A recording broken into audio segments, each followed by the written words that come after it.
প্রথমে আমি 500 গ্রাম মতো মাটন নিয়েছি। হ্যাঁ, তারপরে আমি নিলাম পেঁয়াজ কুচি, টমেটো কুচি আর আলু, কাঁচা লঙ্কা আর ফোড়নে দেওয়ার জন্য গরম মশলা গোটা। এবার দেখো কড়াইতে ভালো করে সরষের তেল দিয়ে ভালো করে গরম করে আলুগুলোকে ভালোভাবে ভেজে নেব।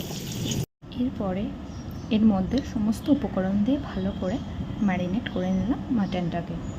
ফার্স্টে নুন দিয়েছি, তারপরে পেঁয়াজ কুচানো,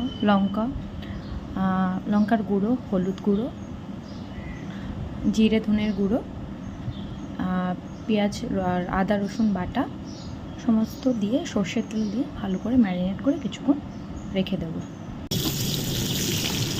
আলু ভাজা হয়ে গেলে এবার আমি গোটা ফোড়ন দেবো আর তার সাথে কাঁচা লঙ্কা।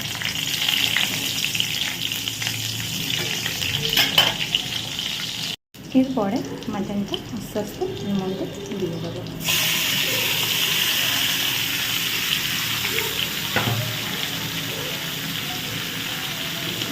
এরপরে মাটনটাকে ভালো করে নাড়াচাড়া করে চাপা দিয়ে দেবো কিছুক্ষণের জন্য।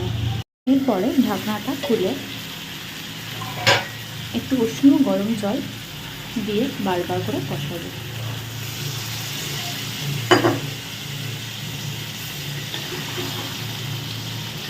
উষ্ণ গরম জল দিয়ে কষালে মাংসটা ভালো টেস্ট এবং সিদ্ধ হবে। আর এই কালারটা আসার পর আবারও উষ্ণ গরম একটু জল দিয়ে আবার একটু কষাতে হবে। বারবার করে এরকম জল দিয়ে অল্প অল্প করে কষালে মাংসটা সিদ্ধও হবে আর কালারও আসবে সুন্দর। এবারে আমি ঢাকনাটা খুলে দেখো মাংসটা পুরো রেডি হয়ে গেছে। এবারে আমি নামিয়ে ফেলবো।